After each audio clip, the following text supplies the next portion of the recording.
ماں باپ کے حقوق کی حد کیا ہے؟ دیکھیے، والدین کے حقوق کی ادائیگی یہ بہت ہی ضروری ہے۔ چنانچہ سورہ لقمان آیت نمبر 14 میں رب کریم ارشاد فرماتا ہے، ان اشکر لی ولیوالدیک الی المصیر۔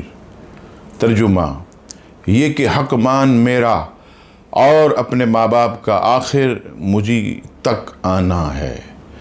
والدین کی خدمت اور حقوق کی ادائیگی اگرچہ عظیم چیز ہے، لیکن رب تعالیٰ کی نافرمانی کے معاملے میں ان کی بات نہیں مانی جائے گی، بلکہ اللہ تبارک و تعالیٰ کے حکم پر عمل کیا جائے گا اور اسی کی اطاعت کی جائے گی۔ لہٰذا اگر وہ اللہ تبارک و تعالیٰ کے ساتھ شرک اور کفر کرنے کا حکم دیں یا نماز، روزہ، حج اور زکوٰۃ سے منع کریں تو اس وقت بھی ان کا حکم ماننا لازم نہیں۔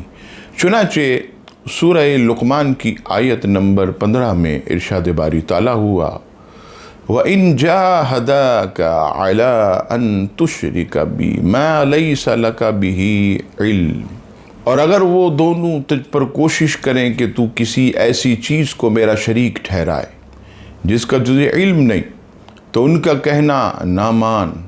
تو اس سے پتہ چلا کہ جب والدین شرک کی طرف یا کفر کی طرف لے جائیں تو اب جو ہے ہم نے ان کی فرما برداری نہیں کرنی۔ اور اسی طرح اگر کوئی والدین جو ہے وہ پابندی لگائیں کہ نماز با جماعت یہ پڑھنے کے لیے نہیں جانا، تو یاد رکھیے گا ایسی صورت میں بھی ان کا حکم نہیں مانا جائے گا، کیونکہ جماعت کے ساتھ نماز پڑھنا یہ واجب ہے، اور ترک واجب بلا شرع عذر یہ گناہ اور حرام ہے۔